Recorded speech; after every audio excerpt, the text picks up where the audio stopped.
What is going on, everybody? We would just like to say football is kind of back today, and there are people playing live professional football kind of right now. So this is the Rivalry Weekly NFC West Talk with Joe Stevens and Ryan from No Border Sports. How's it going? Good. I kind of just want to end the stream and go watch football, but I didn't even think about that. I wouldn't. It sucks. I've had it on. Yeah, I'm sure. Now. Yeah. So, yeah, I noticed Brian's already in here way before we were.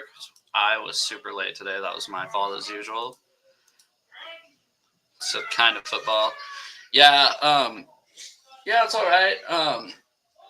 Let's get some Seahawks news, if that's okay with you, because there is some stuff happening. Yeah. How's the holdout? It's over, obviously. It was probably about 12 hours after we got off stream. I wish it would have happened 12 hours before we got on stream. But yeah, I guess he's not. Let's put it this way. He's not looking terrible. Jackson Smith and Jigba is looking like the real deal in camp right now. I don't know if you've seen any of it. Bye, guys. I'm going to watch football. I am with Ryan. I highly doubt that. Ryan would never hang out with you, Brian. I don't know what you're talking about. I'm just kidding.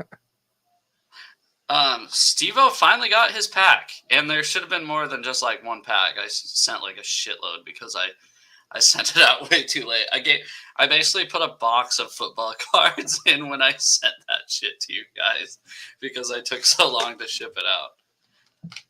It was David Corona, David McNiner, and Steve-O, and I was like, okay, fuck. I'll just take this whole box that I have, and I just split them up into 3 and put them in envelopes. Just bribing them. Yeah, I was like, don't hate me forever. Fuck. It took too long, but you get a lot more, Yeah, exactly. Like, I don't know. And then I gave them unopened ones, so it's like that's what I mean. I gave them unopened one, so if they ever want to do that shit on their channel and re-gift that is totally fine with me. Because I think I'm out on that after realizing that I have to go to the post office. Yeah. Yeah, that's I hate going to the post office. It's just a minor inconvenience in my day. But Jackson Smith. Go ahead. I just remember when I worked at Crown, I would just go to work in the morning and I'd put my stuff in their mailbox and it would just go out. Nice. It goes out with everything else. I guess there's a way where I can send it out of my mailbox, but then I would have to buy stamps. Yeah. So, I don't know. You're going to have to splurge on some expensive technology there. What do you mean? Some stamps.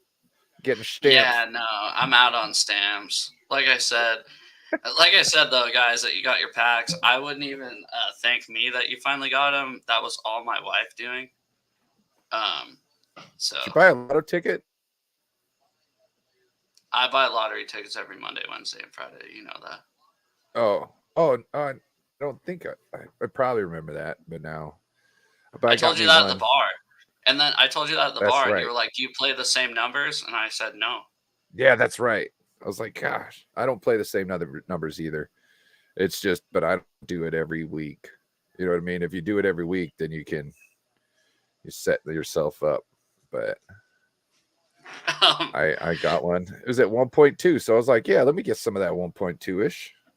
See, I'm one of those people that hate people like you because I buy them every Monday, Wednesday, and Friday, and when I gotta wait in line just to buy a ticket, I get pissed. If I gotta wait in line at the kiosk, I almost just leave. I didn't wait in a line. I went I did. down there. There was nobody. Shout out Lincoln Grocery. The lady helped me out. We were all good to go. The wife's the shit. The man's the shit too. The husband, he runs things. Don't get me wrong, but she kind of mainly runs things. Like if she decides something's going to happen, it's going to happen because he doesn't want to challenge her and have to hear about it until he decides to just give in. So he just gives in. He's like, "Oh, okay." Yeah, she's the battle axe, bro. I went to the store one time, right? And as I'm walking up on the store, this other lady, I think she was the lady at the store told me that she thinks she was a Chinese lady, right?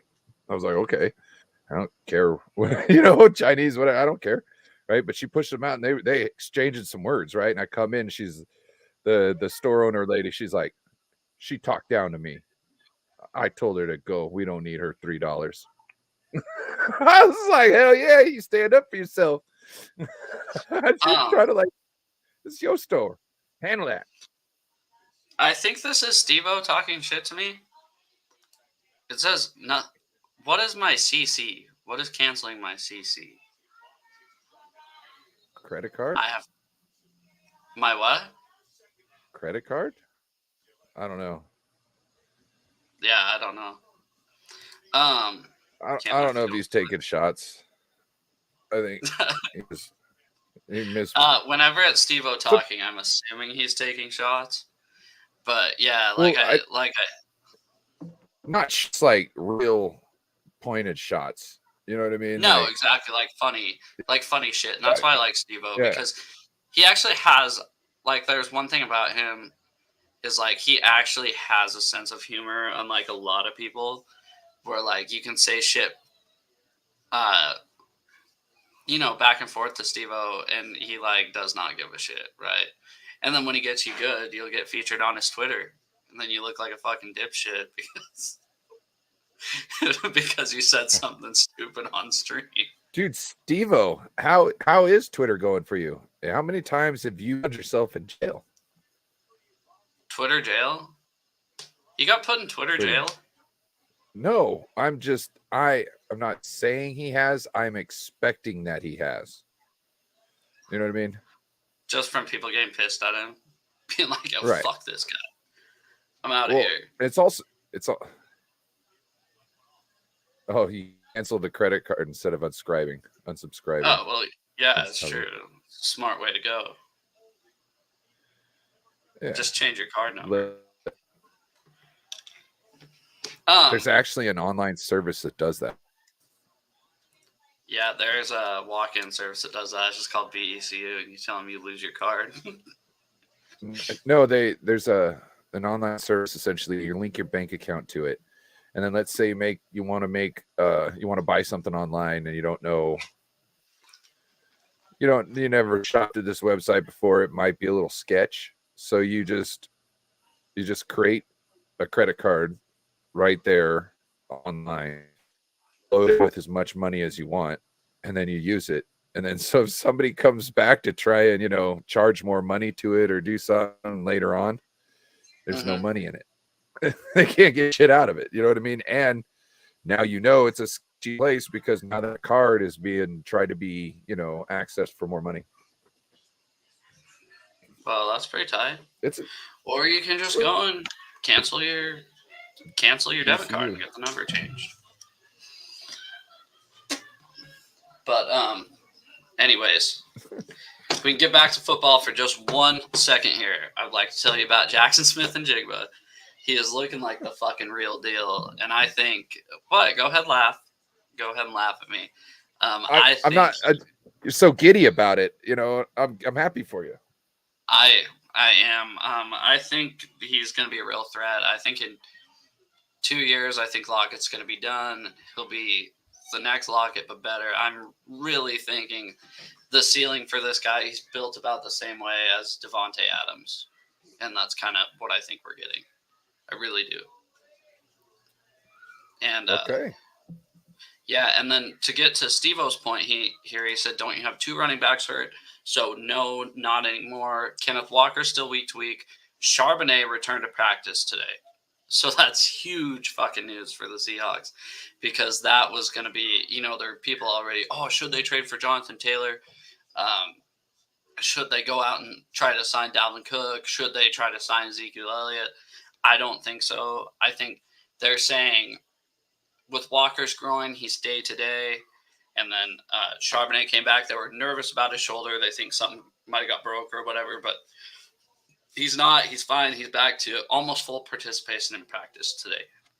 If you're going to add to that room, I wouldn't add like another star. It seems like you got burgeoning stars already in the room. I would add a depth piece that is, consistent. You know what I mean? That has not much of an injury history. That's what I would be looking for. Somebody who won't break the bank. Now, don't get me wrong. Those running backs, those great running backs that you mentioned, I don't want to see in the regular season. Mm-hmm. But your team isn't where my team's at and needing to go for somebody like a Christian McCaffrey.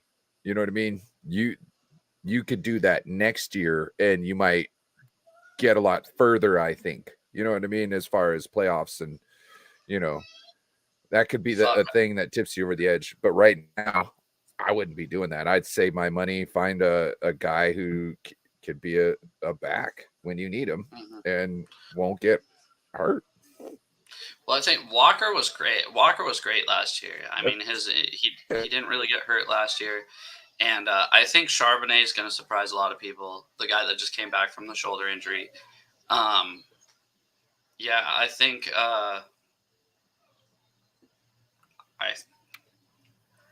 I think sorry, I was reading a comment. I think if Walker's back, that's fine. If he's not back, I really want to rely on Charbonnet. And I guess there's another guy, Kenny McIntosh, is looking very good in camp. But you know how that is. I don't know if you guys have the same deal with us. In the preseason and training camp, there'll always be this one freaking guy who stands out at running back every year. You think he's going to be the next big thing, and then he, barely sneaks onto the practice squad. So. No, we have one guy every year who was an undrafted free agent who comes in and he kicks somebody else off the squad. Oh, okay. Yeah, we don't. That person this year is Laybourne. Now who's that? He's rookie? He's really fast. Yeah. What's his name? First name? Tyler, I think. Tyler Laybourne. Yeah, that's the guy. And last year it was Jordan Mason. He's the reason why we got rid of Trey Sermon. So I was going to ask you about that. Who's that second or third rounder from Ohio State? Is he going to play? That's Trey Sermon, right? Yeah, is he gone? He got cut last year because they had to keep Jordan Mason on the team because they knew they weren't going to be able to hide him on the practice squad. And this year, we've got another third-round running back in Ty Davis Price, who might be put in the same position to lose his job to an undrafted free agent, Laybourne. See, I like that, though. I like how they always compete, right? I like that. I don't think, you're one of the – so we have the 5th overall pick right now. And obviously, I don't want to say this out loud, but he's not looking as good as Michael Jackson playing left outside corner. But Michael Jackson's also looking freaking awesome. So they're thinking about maybe doing Witherspoon as nickelback, right? But he's got to still compete for that spot. It doesn't matter where you're drafted. 5th overall. I mean, you guys saw it with who was he? That guy. He was a big bust for you guys. Solomon Thomas. Solomon.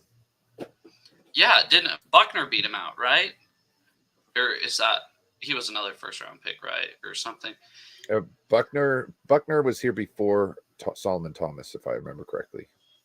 Okay, but he didn't work out, right? He got beat out. Like, so it's like I'm He one of played those his people. whole contract with us, and then he went to the Raiders as a free. Solomon Okay. Thomas did. Reuben Okay. Foster, that was another one of our busts, but that was a linebacker, and he was the one that got let go because he was a mess. Off the field, right? Off the field, he was a mess. And I think even on the field, he sucked it up, but the off the field stuff was just, yeah. Yeah, but and I'm fine with that competition, right? Like I want the best guy on the field, no matter where he's drafted. I'm one of those guys. I don't care if you're drafted in the 7th round, 1st round, 2nd, undrafted. I want the best guy on the field. If there's a Niners are a good example. If there's a bust like Solomon Thomas, that's fine.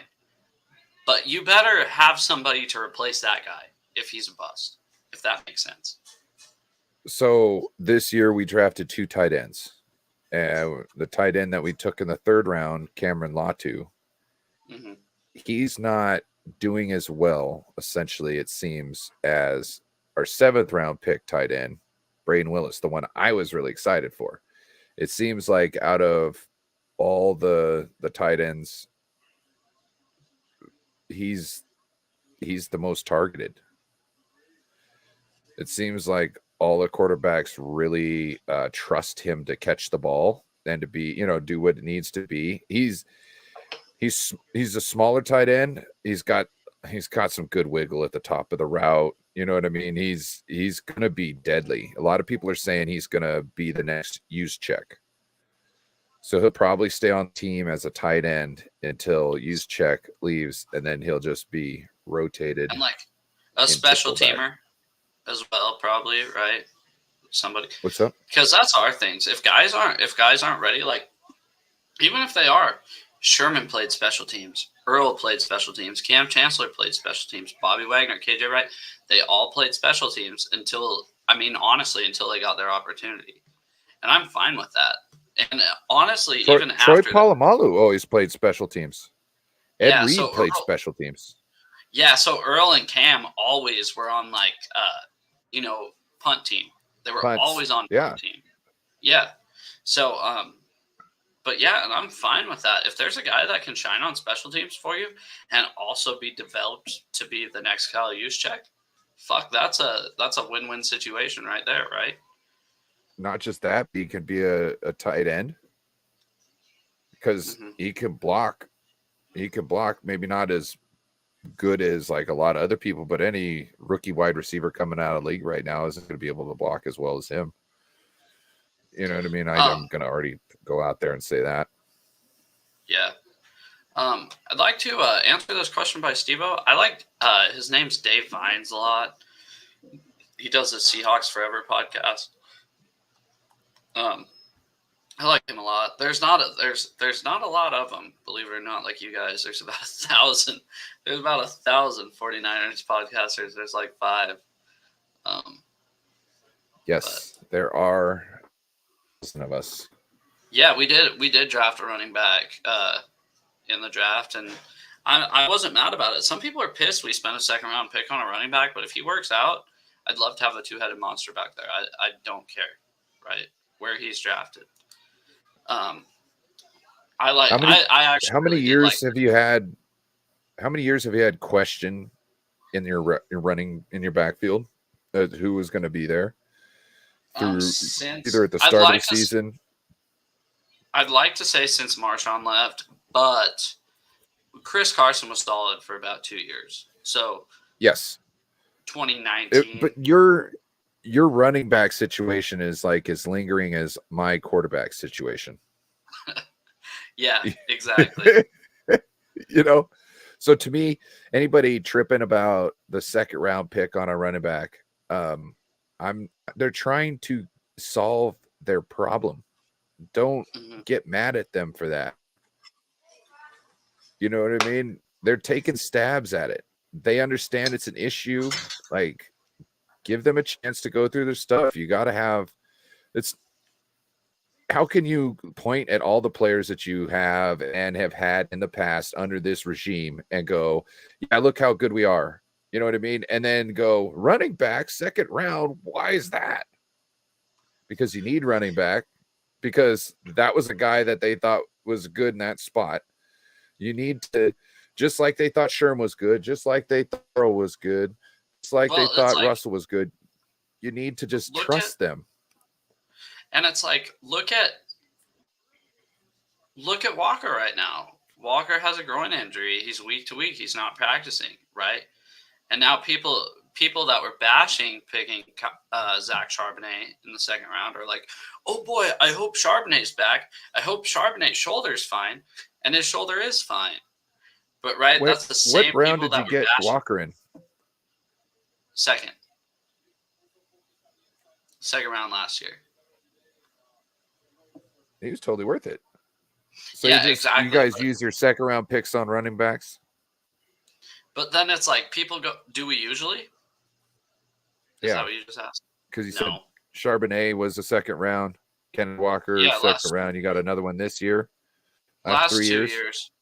No, 2 years. Walker and Charbonnet.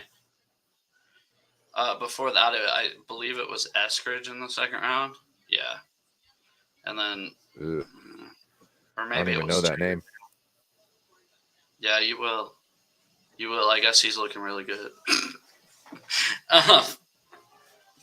Actually, I believe like his only career touchdown was against you guys. Oh. Do you remember when Adrian Peterson played for us? We beat you guys off that fake punt.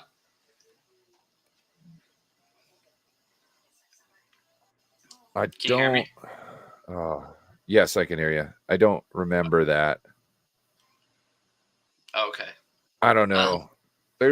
You gotta also understand, I've probably been traumatized. So, like, try to just forget about things. I still haven't watched the 49ers Chiefs Super Bowl since I saw it. Obviously, I've seen clip of it. I haven't watched the Seahawks Patriots Super Bowl. Yeah. Like, I can't. I've watched that play about 1 million times, but that's about it. I want to get back to this. Steve-O said, when it's all said and done, who was the better coach, Pete or Kyle? I'd like to say, if Kyle can get over the hump and win a Super Bowl, and at least, he already made it to 1, right, with you guys? Yeah, we just got to win one. It's almost like tied.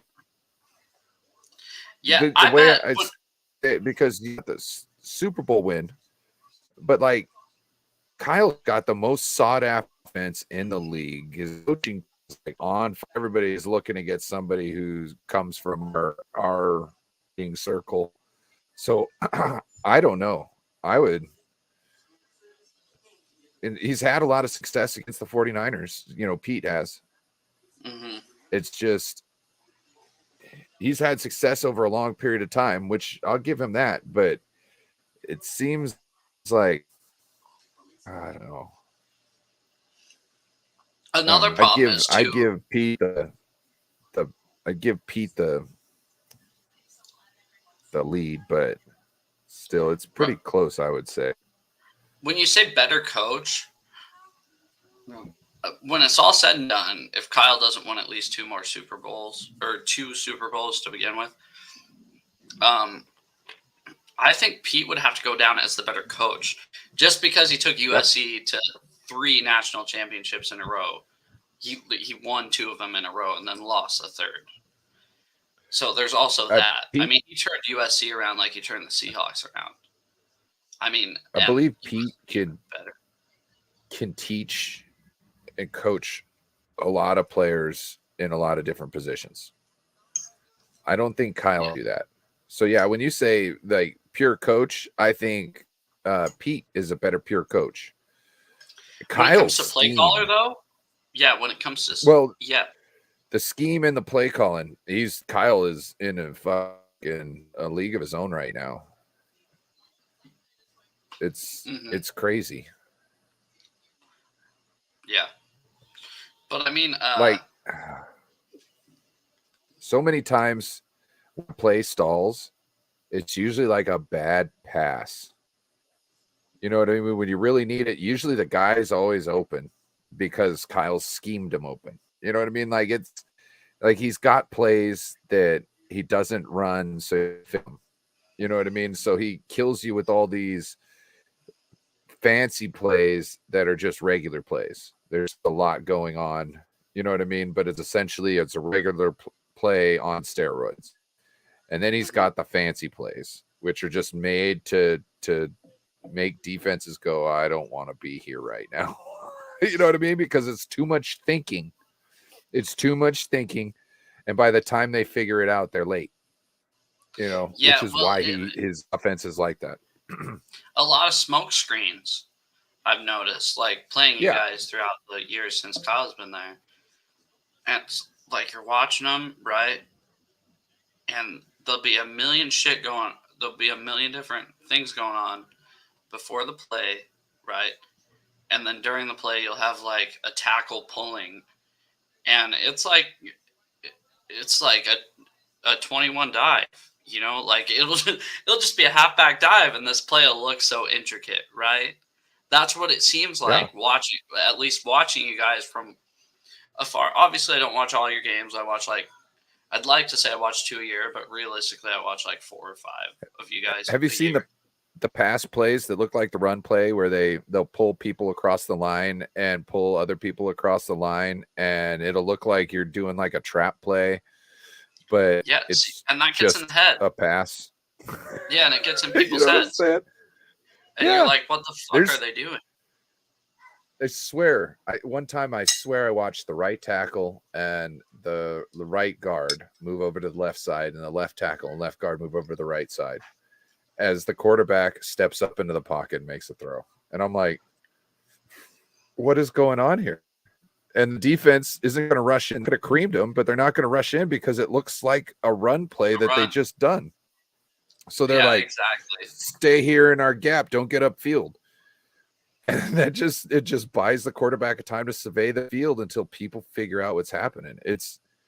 There's so much going on. That's why I think we start off slow. It's because there's so much to do on every little play that needs to be perfect for it to run smoothly. That's why I think Kyle, he can work with some of these less not less talented, but let's say less dominating offensive linemen, because he's not needing them to do all the heavy lifting, because the footsteps and the look of the play is going to do a lot of the heavy lifting to essentially get them in a position where they can just like zone run game.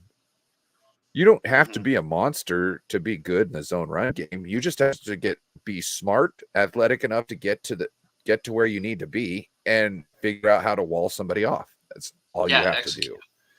Yeah, you don't. Yeah, that's one thing that people don't understand. Being an offensive lineman in the NFL, it's not about pancaking your guy. It's about either opening that hole just long enough for the running back to get through, or blocking long enough so your quarterback can get the pass off. You know, you don't have to be for out the most part. That's how it's changed. Yeah. Yeah, and you don't have to go out there and fucking knock the guy flat. Is it cool to see a left tackle knock a defensive end right on his back? Yeah, but that's not really that. You don't have to every play. All we need is those few seconds from you, right? That's all we need. Yeah. So there's some teams that are definitely looking for that in their offensive linemen. But if you have a good enough scheme, you don't really have to have a guy who, can just maul people. You just need a guy who can get into the spot to make a play. I mean, it's honestly, yeah, it'd be awesome to have a guy that can just maul people and be a road grader. But you got to think, okay, you got to find that guy that can do that. Which, how many grown men can do that compared to the defensive linemen in the NFL today? Right? Not just that, not like and still be able to move around. College players still. Yeah. Guys that can just Hulk people like that. Normally, they don't have a lot of movement. Agility, speed. Like Trent Williams is one of one. You know what I mean? Like to do what he does is just crazy. like everybody on the team says that Trent Williams is the best player in the NFL. Mm-hmm.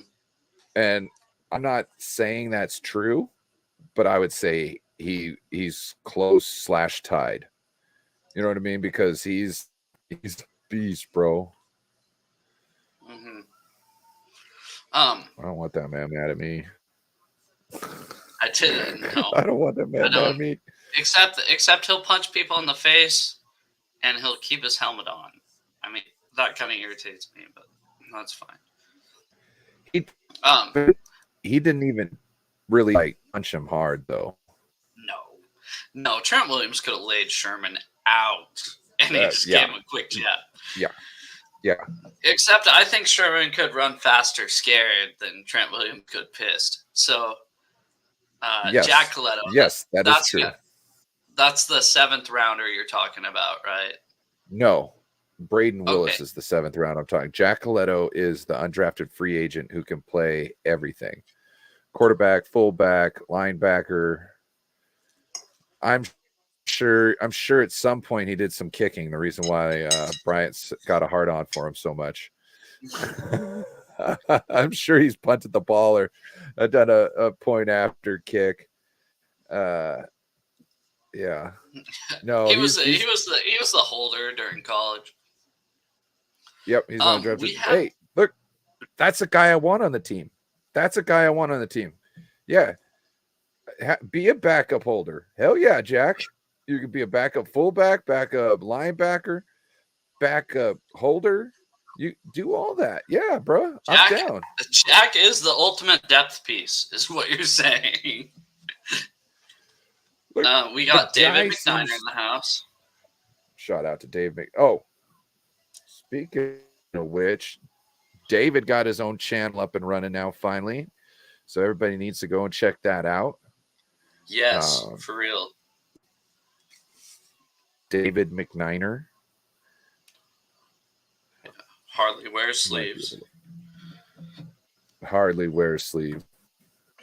I met David in April, maybe May, or maybe March. But does he wear sleeves in the winter or not? That's a question. You guys have known him longer than me. Nope. Okay, so he's sleeveless year round, is what you're saying. Well, I seen him inside during the winter, and there was no sleeves. But I've not seen him out doing errands. Yeah, that's the thing. Do you think it's just a persona? We got Nathan's. He might wear jackets. But underneath, I'm sure it's still cutoffs. Because think about this: he got his Camaro, and he's got his Jeep, right? He might have something else he goes and plays with too. But in the winter, it gets all snowy. You think he's taking the Camaro out all the time? I don't think so. I think he's probably taking the Jeep out. Now, there's a chance it could be a soft top. If it's a soft top, you're definitely wearing a jacket. There's no way you're out in the Utah snow in a soft top, short with cutoffs. If anybody was going to do it, it'd be David McNiner, though. Yeah, I know like 2 people that don't wear with some sleeves. Coffee with some tequila in it. He's driving down the road, having his coffee. For sure. Tequila. But somebody said something about what was Pete Carroll's record with the Patriots. You'd have to look it up, but I believe it's about 500. It might a little over, a little under 500. It wasn't anything impressive. Got Nathan Z in the house. It's been a while since I've seen old Nathan Z. How you doing, buddy? Joe, have you ever watched Karen Cohn? I misread that. I thought it said Kraken. I was like, no, I'm not a hockey guy. I was talking Steve-O mad at Grant Cohn. Oh, probably. I don't know.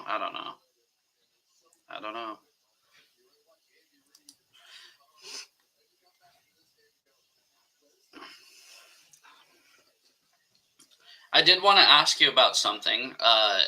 What's the deal with Bosa? Anything new? Anything old? Nope. So No? John Lynch went to reedify that it was that it was he was going to stay quiet and he was going to, you know, it seemed to me like the holdup is on Bosa's side. Mm-hmm. He said they're just going to have to figure out how to be patient. He says we're going to get there. So the hope is on Bosa's side. We don't know why it's being held up. It could be he doesn't want to go to camp. I know you said you're not nervous about Bosa missing camp and everything, but Yeah. is there a little bit of nervousness? Honestly, like, I don't think so either. So you're not being a homer if you say no, but are you a little nervous about him with the new defense, I guess? No, not at all. So, Okay. like, even today, Charvarius Ward was like, Steve Wilkes, it's great because, like, this is essentially his quote. I'm going to say what I think I remember him saying. It's great because it all stayed the same except he's adding his little wrinkle, which is the same thing we heard 2 years ago when we got D'Amico Ryans. And I believe his wrinkles are in the secondary because he's more of a secondary guy. There might be little wrinkles that he's doing up front or with the linebackers, but yeah, it's going to be the same defense for people. And it's only going to change probably as much as it would from year to year because it sounds like they're just adding wrinkles, which is what a good defense would do every year. They're not going to come at people the same way. They're going to set up wrinkles. Mm-hmm. Yeah, no. Anything else come out of Niner training camp? So there's no news on Bosa. Oh, yeah. How about the QB situation? My left guard is out with a concussion right now.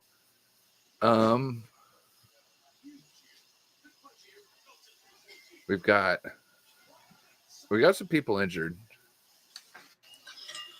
Seems already? Like, yeah. Hurt or injured? Like they're coming back or out? Done. No, they're just injured. Like they'll be back before the end of the season. Or no, not before the season, before the end of camp. Like it's just small shit right now. It's like the rust, you know what I mean? Allen didn't get any throws today in camp, which I was relieved of. Not that I'm threatened by Allen or anything like that, but it feels like Allen's here because of Brock Purdy's success. And they're like, dude, you just got to make sure uncover every rock. Before you go, I have no fucking idea who Allen is. So if you could elaborate for a second. Jared Allen? I think it's Jared Allen. He was the backup quarterback for Joe Burrow. No. LSU? Jared Allen, Brandon Allen. Is it Brandon? That sounds right. I don't know. He was a backup quarterback for the Bengals last year. Okay. He's a nobody. And he was getting like almost the same amount of reps as everybody else. And it's like, this is not what we need right now. Trey needs reps. Sam needs reps. Brock needs reps. Let's make sure those guys get it. Those are the people who we actually have vested interest in. Not to say that, Allen isn't can't be something someday or this or that. It's just the way I see it is if we're going to need somebody like Allen to step up and play for us later in the season, he'll start getting his reps as quarterbacks start going out. Brandon Allen. Yeah. Yeah, I guess he's going to shock the world. Oh. Hot take after Tesla coil? Hot take right now. Does he have a Tesla coil? A cattle prod? Does he got a cattle prod? Yeah. He's running around with a cattle prod. Yeah, there's that. And then you've got what else? Oh, Brandon Ayuk setting things afire. Danny Gray today supposedly had a great catch. Also, Travarius Ward said he's looking better, which Danny Gray would be our speed receiver. So if he can figure out how to get around people consistently, he's going to be an issue for defenses because he's so fast. Nobody could like the moment he came on the field last year, all the DBs are like, hey, check that guy. He's fast. You know what I mean? Like, you got to make sure you're on top of him and can't let him get free because he's going to kill us all. He does have an issue with catching balls with his chest and not out in front of his body with his Danny hands. Gray guy. Danny Gray. So I've heard you guys talk a lot about him.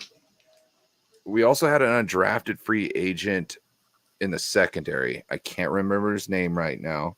Number 22. No, Steve-O, Beto hasn't come and talked to me like a man yet. He blocked me and then said, oh, yeah, we need to talk about this in private when I called up to his show to talk about it. So Beto's a very upstanding person. But yeah, so we got this new guy in the secondary. We got a new guy in the secondary, right? This guy is, everybody's talking about him. Everybody's talking about him. Grant Cohn is giving him props because he's like, this guy deserves to be on the team.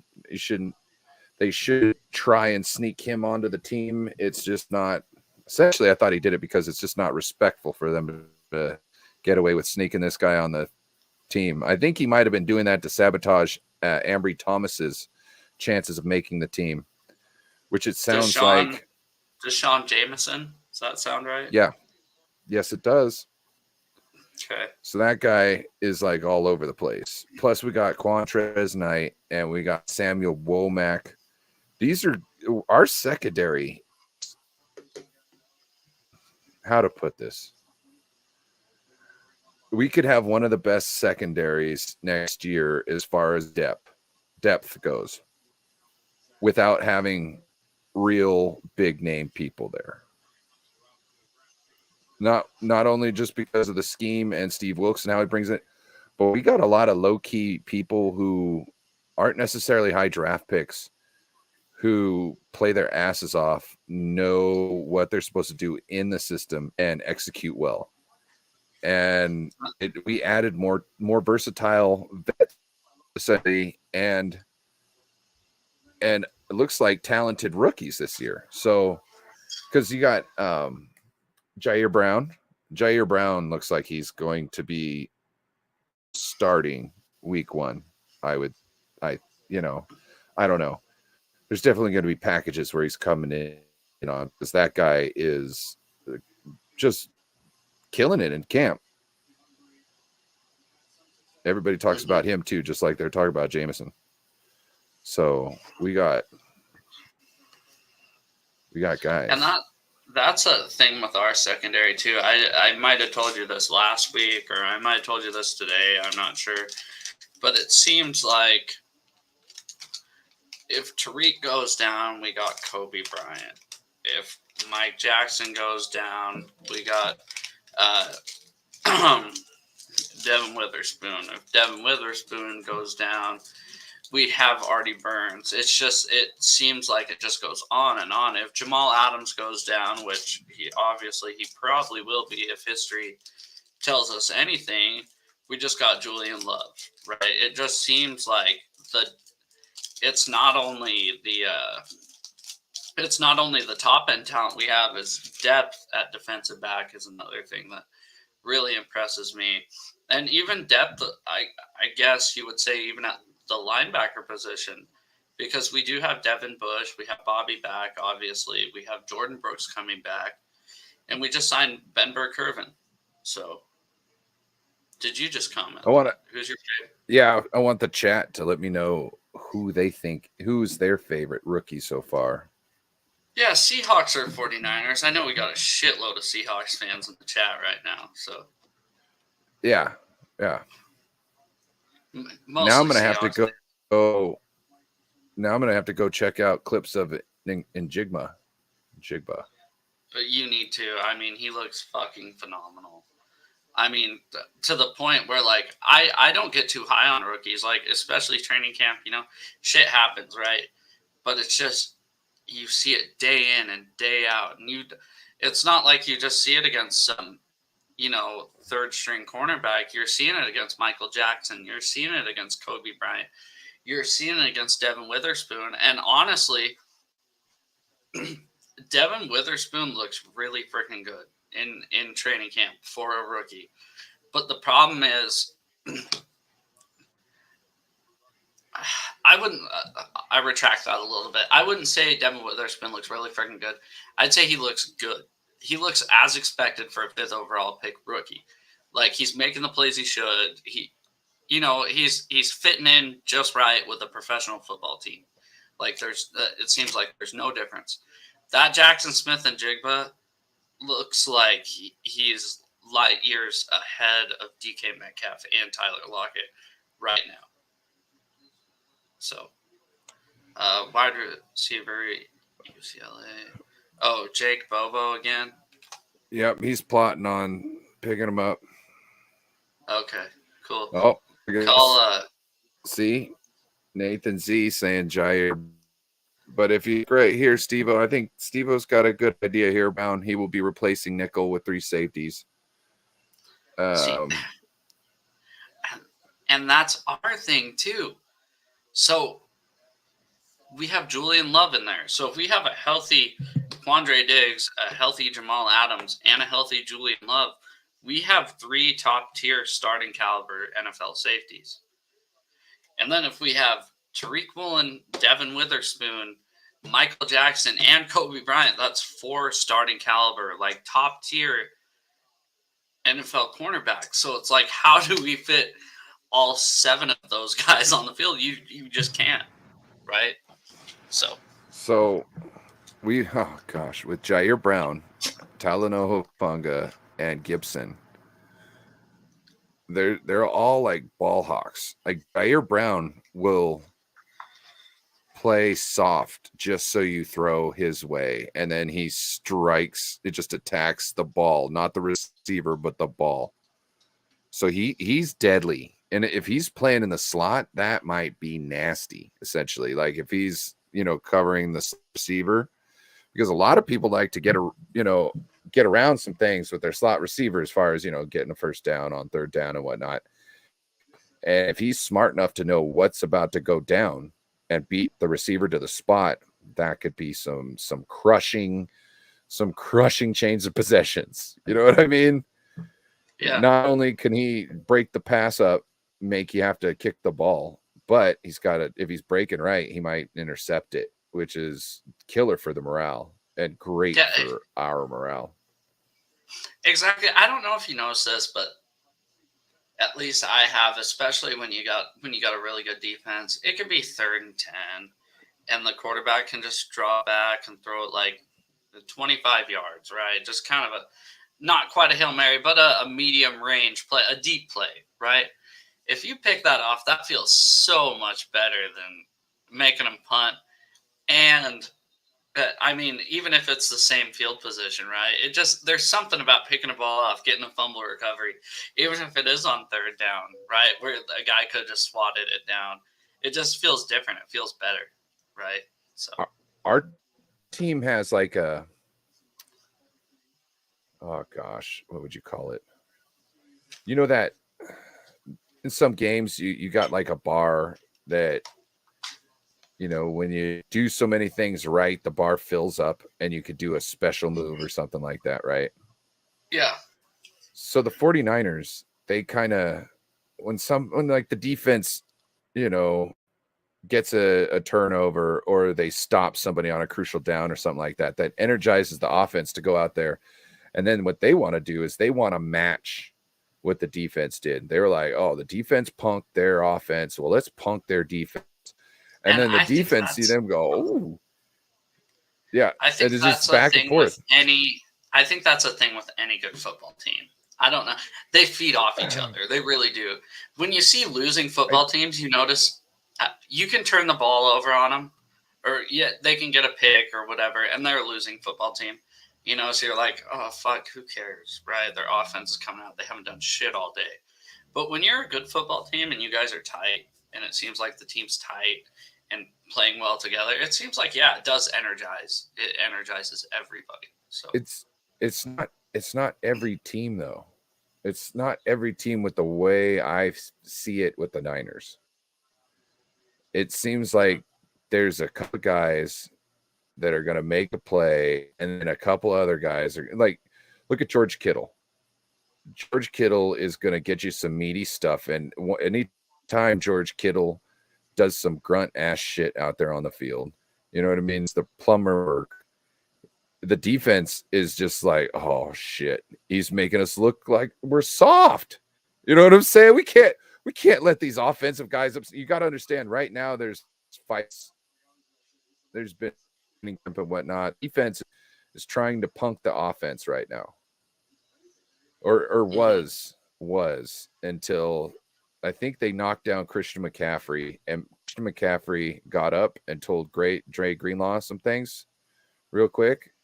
And I think they hugged it out and they walked back, and I hadn't heard anything since. But yeah, they were making a point to knock down like Elijah Mitchell and like Christian McCaffrey, because what the defense is trying to do is they're trying to get the offense pissed and go at him like at 100 miles an hour, And well, no, they're not trying to make them make a mistake. They're trying to make them act like the freaking giants that they are, so our defense can get some good training. Because right now the defense is doing pretty good, except for with Brandon Ayuk, because that guy is schooling everybody. That's how JSN looks. I mean, even just anybody. Look, like I said, I posted in the comments, Seahawks Eddie, who's your favorite rookie? And he did the first person, Jack Smith and Jig. But you got to see this fucking guy, dude. The way that you're saying Ayuk's going off, it sounds like him. I don't know. Ayuk is okay. Not to say anything about your new guy without seeing him. It's just Ayuk's going to be challenging people for like the best footwork in the league this year. He was nasty with it last year. And everybody said he's gotten better. And not only that, he came into camp with a chip on his shoulder, it seemed like, on just hell bent to prove something. Last year, he kind of started slow, and then about halfway through camp, third of the way through camp, he like kicked it into a different gear. Him and Fred Warner got into a fight, and then he was just fucking with people. He was just playing with them. And I've said it, like I say earlier, I don't watch the 49ers every week, but you asked me when we first started doing the show together, or we first started coming on together, me coming on your show, whatever. You asked me who's the 49ers that most scares you on offense, and I did say that Ayuk. He scares me more than Debo. He does, because that guy, he's a pure wide receiver. He's not going to line up in the backfield and take handoffs. He's not good with the sweeps. I don't like him taking he doesn't have that lean ability to hit that nice, beautiful curve around the thing where you can kind of lean into the corner and go extra fast. He's kind of choppy when he takes his curve. And, to me, it doesn't look fluid, which he never really had a lot of success with it. But his routes, him being able to stop, what is the out and come back? I think it is. That thing looks nasty. He stops people dead in their tracks, and they're like almost falling over backwards by the time he makes his cut back in. I remember looking. Oh, there's one play. Like a zipper or a zig? It's where you come out and then you come back in. Oh, yeah, zig. Yeah. Well, I was watching somebody. It's called all different certain things around the league, but Yeah, he did that against Ramsey. He in the red zone. He came in running towards the center of the end zone and then cut right back out. And Jalen Ramsey's on the ground. Broke his ankles. Yeah, Brandon Ayuk is by the pylon at the end zone. You know what I mean? Like the what do you call it? Oh, not the line to gain, but essentially the white line that started the end zone. He's essentially over in the end zone by the pylon, all by himself. Jalen trying to collect himself like 10 yards over, and I can't remember who it was, but they threw the ball the other way. I want to think it was Jimmy, and I don't think the ball got completed. So yeah, Ayuk, that scares me. Like I said, just really watch this guy before we come back on Wednesday or next Thursday, which probably won't fucking work because I'll be at the Seahawks game next Thursday. We'll probably have to do Wednesday or something, or Tuesday. We'll do something. But yeah, just watch that guy. I did want to let Bryant know, if you're still in here, that Dorian Thompson-Robinson is about to play quarterback for the Browns. I know he was big on DTR during the offseason. Yeah. So. Oh, hey, real quick. So just so you know, the most scariest person on our offense is a healthy Christian McCaffrey. Oh, I bet. It's because so many times this last season, everybody's like, they fake the handoff to Christian McCaffrey. The whole defense is like, oh, good, it's not going to him, right? And then they forget about him. He goes out in the flat, and the quarterback turns around and throws it right at him. That happened to us. That happened to us in the wild card game. Yeah, that's gonna be one of the nastiest things this year. I feel is everybody's gonna be like, you're gonna have to constantly worry about Christian McCaffrey, and you should. He's a fucking freak, dude. And everybody else is gonna eat because of it. And I still think Christian McCaffrey's gonna eat. Yeah, And this is the thing. I think people are going to have to respect Brandon Ayuk over Debo, which is going to make the top come off. And I think people like Debo and Kittle are going to get the ball in space, and they're going to really feast this year too. So watch out for that. Just little predictions. We're about to get off here. Corey's channel is about to go. It's probably already fucking going right now. Do you have anything that you would like to say that you're doing before we get out of here? Got the show tomorrow. Make sure to check out Bryant Culp Morning Talk, Saturday morning and Sunday morning. It's usually at 9:00. But yeah, tune in tomorrow night. My channel start at 6. And yeah, I don't know if Joe will be there.